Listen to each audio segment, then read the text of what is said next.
Welcome to Shergroup on the Sofa. My name is Annalise James and it's my pleasure to co-host this fantastic new video channel which showcases not only Shergroup but their partners and tells you lots of fantastic business information too.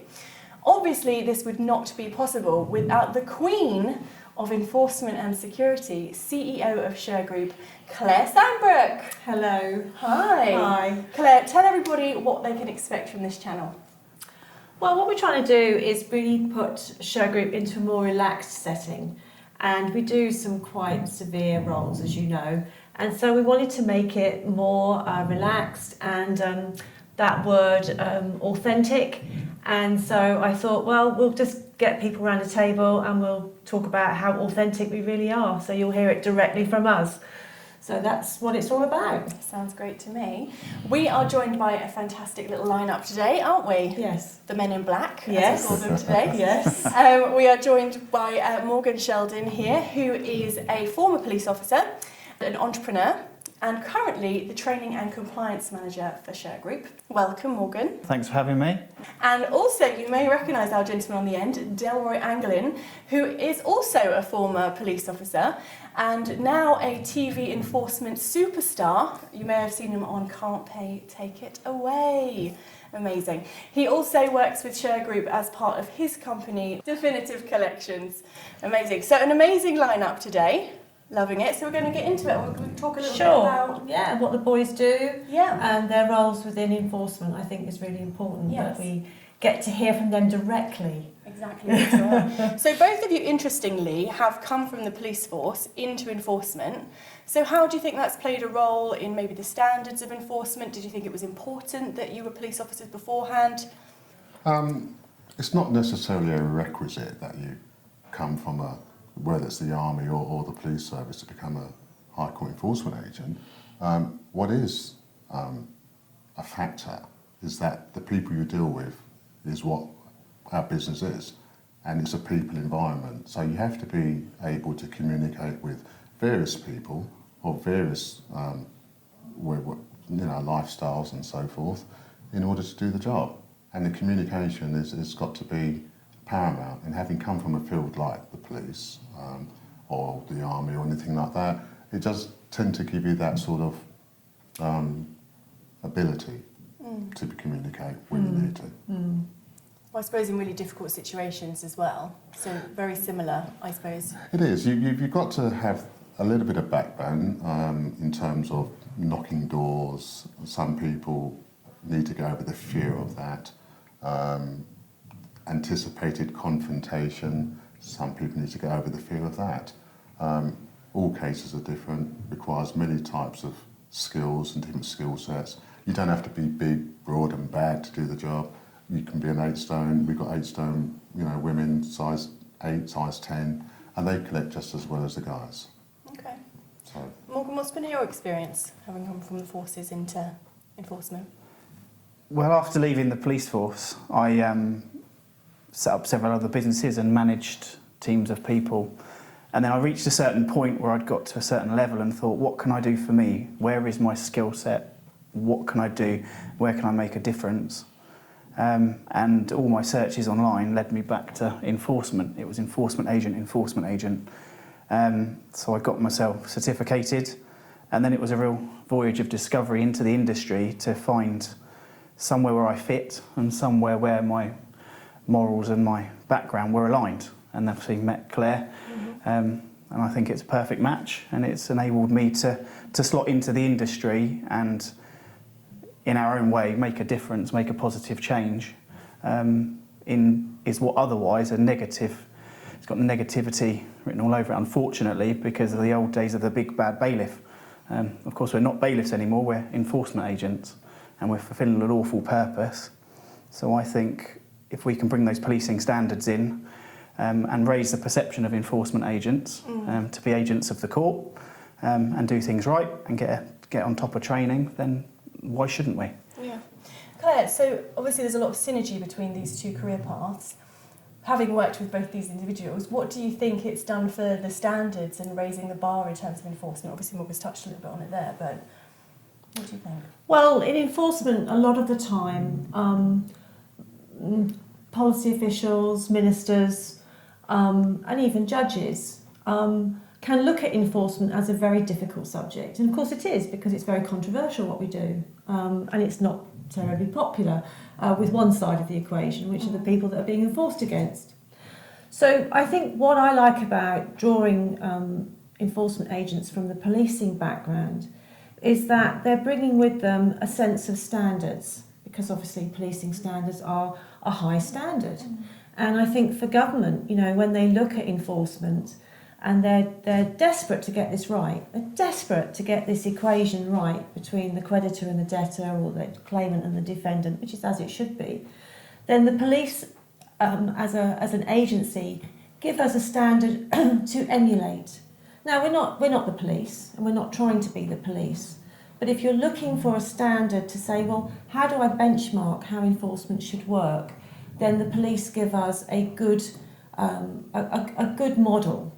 And you know, there are certain things like body-worn camera video that's, you know, the Justice Select Committee are now saying is going to be mandatory. Well, of course, the police have had to grapple with this subject, so we're going to have to grapple with it. And I think the police give us the tools to do the job. We won't be the same, and we won't be police officers, but it gives us a good working model. And you want to be different, don't you? You want there to be a difference between those two things as well, I think. Well, we have to be, because you know, the public have expectations of us which are different to the police. And in a way, you need enforcement agents to be able to, as Dalroy was saying, to communicate with people on so many different levels. And that's not to say the police don't, but we don't have the powers of the police, and we have to know when to give and take. Yeah, yeah. And I think that's, you know, of all the men and women that come into enforcement, they are desperate to do the right thing, as you would hope. Yeah, yeah. So you've actually, talking about communication, obviously you negotiations must be quite a significant skill that you have, but obviously you've had to demonstrate that on a very public forum as well. So Yes, how has that been? Initially, being a stranger to being filmed,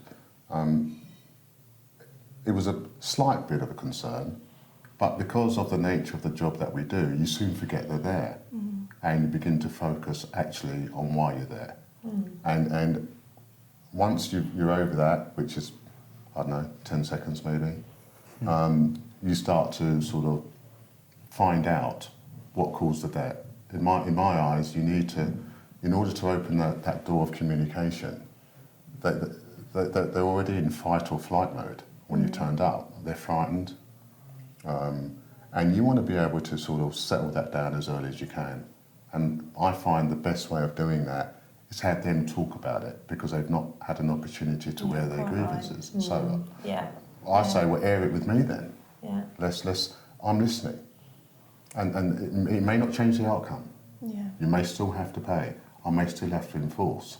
However, you'll be aware of the remedy of the 14 days and what you may be able to do if you feel so aggrieved that you want your day in court.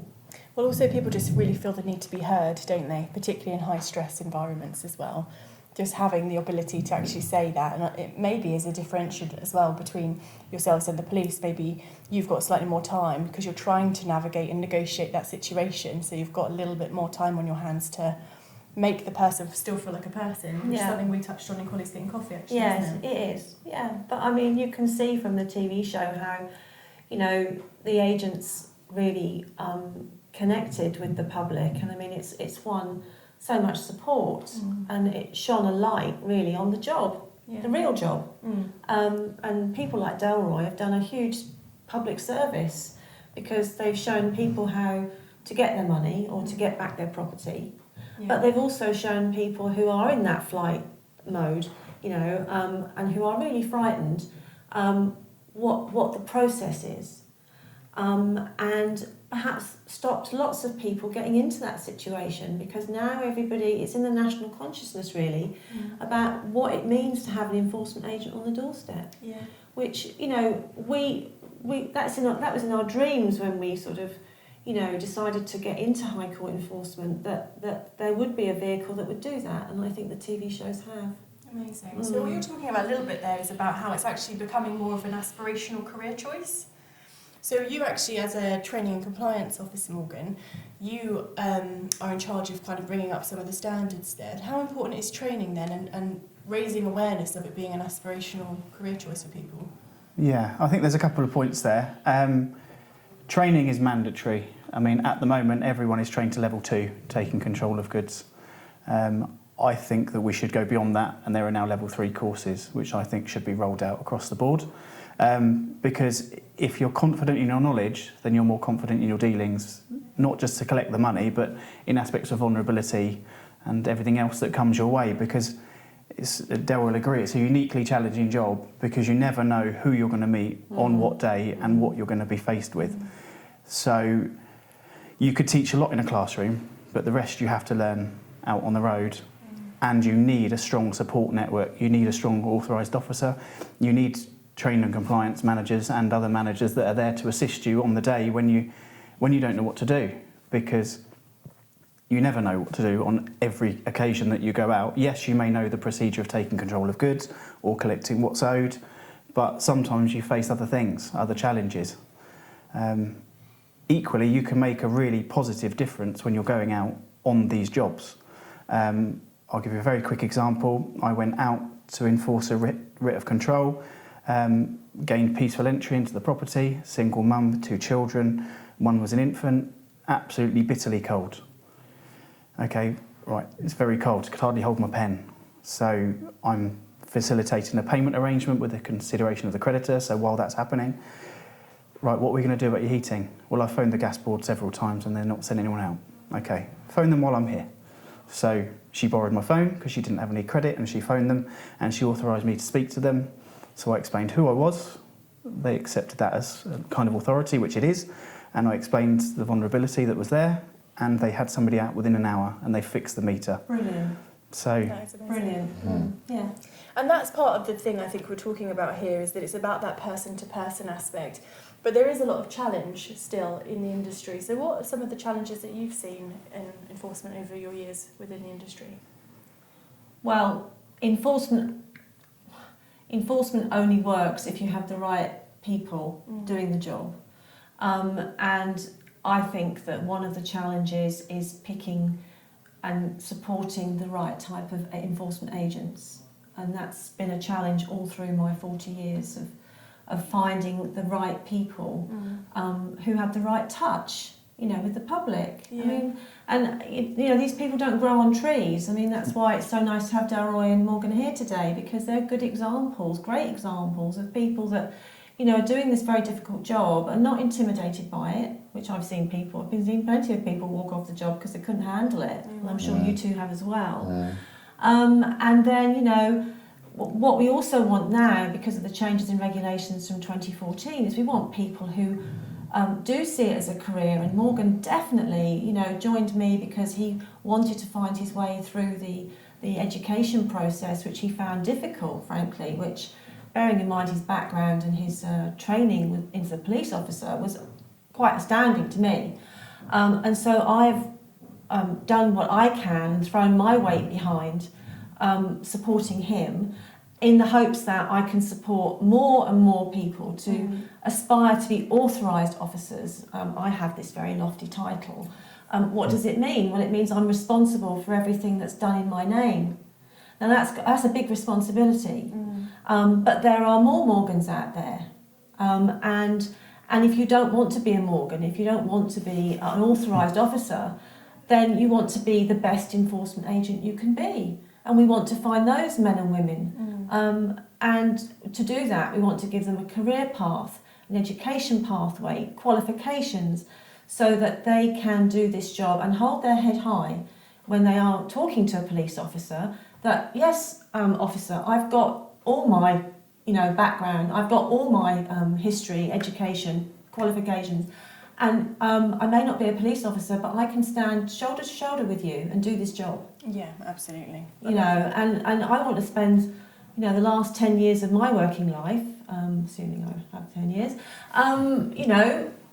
supporting, if I said younger people, they don't have to be younger, they could be my age, they could be older than me, But you know, people that want to get into the industry, I want to support them Yeah. because there's not enough of them. And what you're saying is it's actually quite tricky to get into the industry. So I'm guessing one of the skills you have to have is resilience. Well, Potentially. these two have got bags of that. But I was going to ask, what other qualities would you say is one of the main qualities that you need to have to be an effective enforcement officer? I think one of the main things is you've got to have a can-do attitude. And first and foremost, you can't allow yourself to be put off. You know, No, so you know, it's easy to talk yourself out of doing something because you don't know what's going to happen, or you've just left a job where you've had a load of aggravation, you've dusted yourself down, and you've got to face it around the corner again. And when you're working by yourself, you need to have that can-do, positive, get up and go, to go and knock that door again instead of sneaking up like some may do, leave a letter and running away. Now, I talk about it because I've seen it.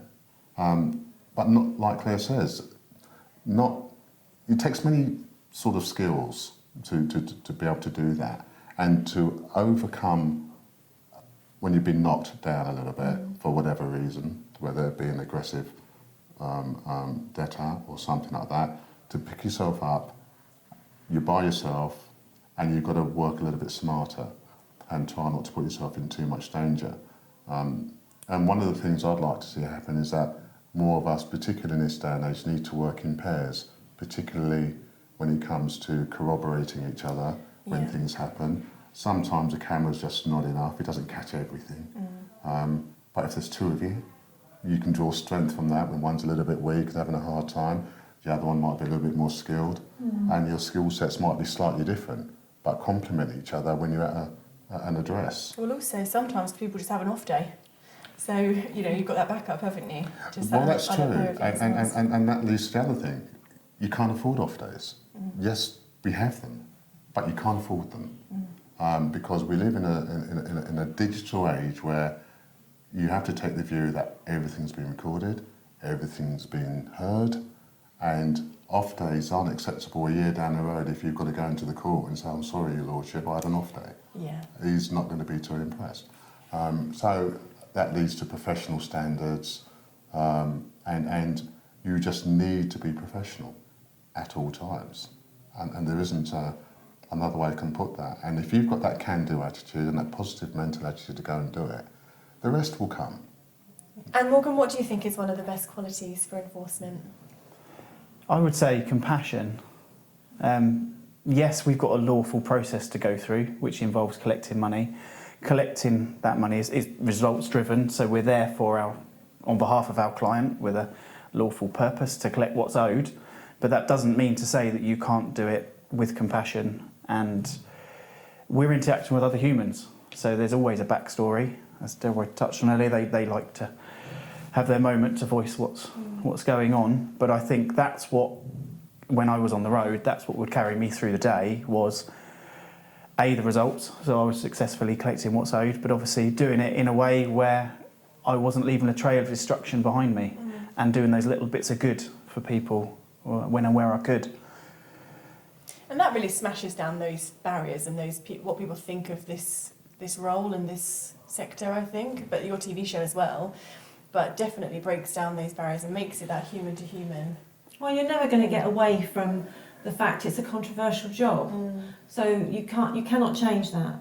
That is just centuries old. Okay, but what you can do is you can do it to the best of your ability, and you can bring those skills of compassion and empathy and to the role, and we look for that in people because we want to do the fair and right thing. And I think we've made our name as a company in picking partners who want to be part of our brand, who sign up to that, and that's obviously very important to me, very important to the Shergroup brand, and it's genuine. It's not just sort of I see so many websites of enforcement companies putting this out. Well, I see the jobs and they have to put the jobs past me, so I know whether they've been compassionate or not. Yeah, absolutely. And ultimately, I suppose my moral compass guides all of us in terms of what we do, and I'm very comfortable with that. So what would you say then is, from your point of view, is one of the biggest skill sets you look for, or one of the biggest drivers for enforcement? I want the job done, and I want it done to the best of our combined ability as a team. And certainly when it comes to writs of control, the agents have got to be able to get themselves and the writ into a situation where we're going to get the best possible outcome for the client. I mean, that's why people choose us. You know, they don't choose us because they just have to choose us. They choose us because they come out of the court system being owed a sum of money and they want to see that money recovered. Or they come out of the court system with a possession order and they want to get that possession order enforced as quickly as possible. So, you know, over the years we've been building up to this, but we now have a results-driven panel of enforcement agents, and that's why we're working with partners across the country who are demonstrating competency and capability, along with doing the job right and, you know, not being not causing the debtors any great grief, you know, doing the job fairly, but they are measured, and they are measured on their results. And Definitive, you know, are one of our top performing teams, which is what we want to see, and we measure them every month, and we want to see the guys and girls achieve the best results, because at the end of the day, the judgment creditors, people who've got a judgment, they could choose to leave it with the county court, they can choose to go to another high court enforcement agency, and ultimately we want to put all our results on a dashboard so the client can see them. Well, also it's a business at the end of the day, isn't it? Well, it is a business at the end of the day, and it's a business that, again, is controversial, so I think you have to keep your feet on the ground with that business. And as an authorised officer, you've got to be sensible. You've got to be very aware of optics, how you present yourself, and your team have got to be very aware of how they present themselves. You don't want to look too ostentatious in this role. You've got to be very, very aware of how you look, what you sign up to, where you spend your sponsorship money. You just keep your feet on the ground, is my advice to anyone who wants to be an authorised officer. It's not a glam role. It shouldn't be anyway. Amazing. So this is where we are right now, but I'd like to just get each of your take on where enforcement is going, what you envisage, so, you know, kind of really taking enforcement forward for the future. Morgan? I think, well, certainly speaking for Shergroup, we're on a very positive track. Technology is a massive help to what we're doing. 2020 is going to be a fantastic year for Shergroup for a number of reasons. You can mark my words on that one. I think, I mean, we've got a virtual learning environment. Let me give you a clue. So we've got a virtual learning environment that we've built that all of our agents have got access to. So we can track them on, we can onboard them through that, we can teach them our ways, we can develop them, it helps with their CPD, which ultimately feeds back to Claire's reporting to the Ministry of Justice. So that we can report back along with the statistics. So we've got various things in the pipeline which help with all of that. So I think just business as usual, carry on doing what we're doing, carry on doing it how we're doing it, but investing in the agents and the panel of companies with agents that work with us, and just being good guys. Yeah. Quite right. Okay. Love that. Delroy, what do you think, lovely? I think we've touched on a number of things, but I would like to see the enforcement industry more inclusive of women, more inclusive of people of different cultures, different creeds, in order to have that buy-in from the public, which we do have. But because generally things to be more focused on the debtor, we forget about the complainant who's probably on the verge of losing his business because he's not been paid his money, and he's got a mortgage, he's got bills, he's got a family. Yeah. And this is where how you do the job is quite important. So it's not enough to know all the rules and regulations and conduct of behaviour, empathy, certain levels of sympathy, but it's very important how we leave the client when we've gone. So training, I think certain aspects of training should be mandatory in a sort of like continued professional development, more sort of inclusiveness. which may or may not involve inviting certain members of the public to actually come to a forum and have a sort of question and answer type session. It's a good idea. You know, Yeah. just to gauge public awareness. Because as Morgan and Claire Hiley, you know, have rightly said, we're seen negatively, oh, the bailiffs are here. But actually there's so much more to what we do. And we're not bailiffs anymore, we're enforcement agents, so we're trying to adjust people's thinking. Even the terminology makes it sound much more professional. Absolutely. From my point of view. Yes. And ultimately, it'll make it easier to collect. That's what I think.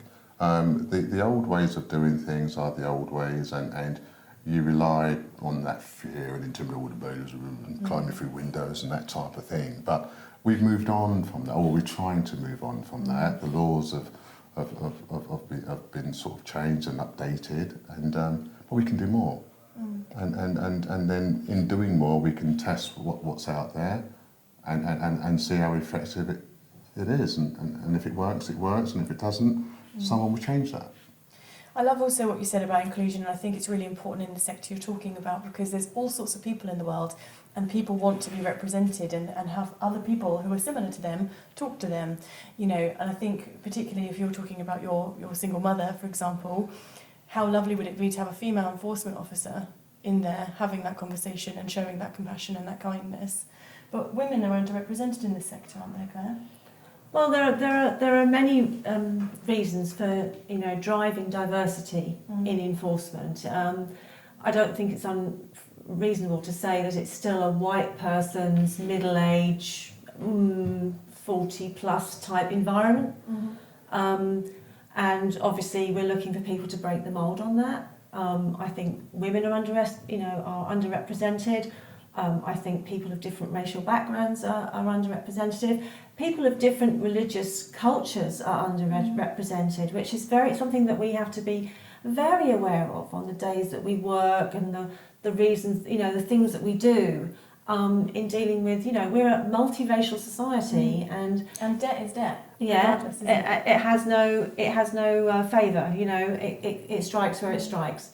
So I would like to see us driving that forward with recruitment strategies, and not always led by the companies. I mean, we have professional associations in enforcement, and I'm a former chair of the High Court Enforcement Officers Association, and that board of that association is all white male, you know, and I would like to see women on that board, and I would like to see people of different racial backgrounds and different, you know, cultures, to reflect who we are enforcing against. I think it's very, very important, and I think people in positions of power should be doing something about that now.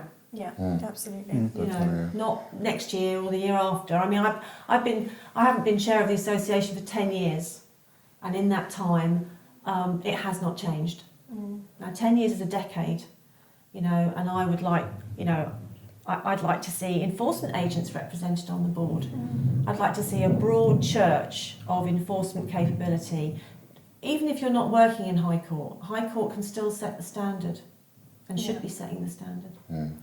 Well, hopefully initiatives like this, showing people behind the scenes. Absolutely. I mean, it's a great soapbox for us to say what we really think. Should have called it the Shergroup soapbox. I had all that, but then I get labelled as too strident. I think was a description given to me many years ago when I was a lot younger, and I'm not strident. I'm just these people are doing a difficult job. Yeah. You know, and they need to have a voice.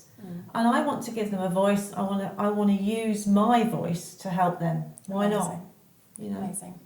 So just to wrap it up then, is there any key takeaway from anything we've discussed today that you'd like to leave with, parting piece of knowledge for our audience watching today? I would say that we live in a country where, in a way, debt is encouraged. It's encouraged because of the credit agencies and the way we live our lives over here. And should people find themselves in financial difficulties and things like that, don't leave it to lastminute.com before you do anything about it. There are many ways that we can be contacted in order to get advice or assistance.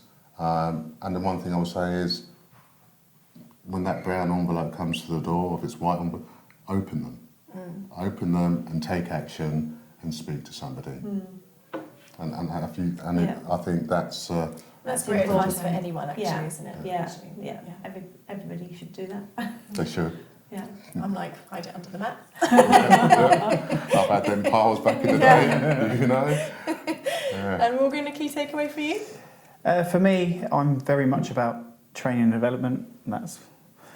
That's my heart and soul. If anybody is in the industry at whatever stage, whoever they may be with, it's an open invitation, or anybody indeed looking to get into enforcement that's watching this, please get in touch. You can connect with me on LinkedIn, it's Morgan Sheldon, or contact me via Shergroup. No catches, no small print. I'd love to help you develop and succeed within the industry, because there are massive opportunities there for the right people. Amazing. Delroy, actually, where can people get you? How can they find you? Easily found on LinkedIn, Delroy Anglin, just or Google me, or go to Can't Pay. Okay, take it away. Yes, we're all easily contactable, but most of us, LinkedIn, Facebook's another good medium. Yeah. I'm contactable there as well. Amazing. And Claire, so key takeaway, but also maybe what's coming next? Tell us all about it. Well, this is our heritage we've been talking about today. And, you know, I've been doing this business for 40 years, and it's just great to see it moving forward, you know, with a new kind of approach, new technology, new focus on training and compliance, and meeting so many good enforcement agents. I mean, our panel has really connected me with so many good people, which I'm delighted about. You know, it's so nice. I mean, I get so many LinkedIn messages. I had one from a lady last week, you know, I really want to, you know, join your panel, and can you tell me what I need to do? And obviously Morgan can onboard her. And so I feel that by doing what we're doing in our way, we're connecting the dots really for the enforcement industry, and our heritage is secure, which is what you want as a company, you know. And then that kind of leads us on to what we are doing in the next decade, you know, and I'm looking back on this decade as the building blocks for what Shergroup will do in the future. And obviously we're driving our business forward in the States, and we're looking at different business solutions, which is nothing to do with enforcement per se, but everything we've learned from enforcement, everything that we've learned about people, innovation, network, and being a trusted brand, that is now enabling us to build new services. So we're going to be talking about in the next episode digital marketing and sales, which, you know, is two areas that we have had to build and conquer over the last decade, and we're right there now where I want us to be, and that's a piece that I think many business owners that, you know, are trying to build their businesses or trying to get out of debt, they need to know, they need to have, you know, insight into how to do this, and Shergroup wants to share its experience with that community of people, which takes us way out of the, you know, the comfort zone of talking about enforcement, which I could talk about all day. It'd be very boring if all we ever talked about was... So we're going to have two experts on here. We're going to have Bruce and we're going to have Leanne. One is a dyed-in-the-wool sales guru, and the other one is a tech expert on all things to do with digital marketing. So I'm excited. I yeah. can't wait. So thank you so much for joining us today. Thank you so much to Delroy, and thank you to Morgan, and Thank you. obviously Queen Claire. We are loving if this. only. We will see you next Yes, time thank for you. another Shergroup on the sofa. Thanks, Zoe. It's great. Yeah. Thank you so much. Thank you.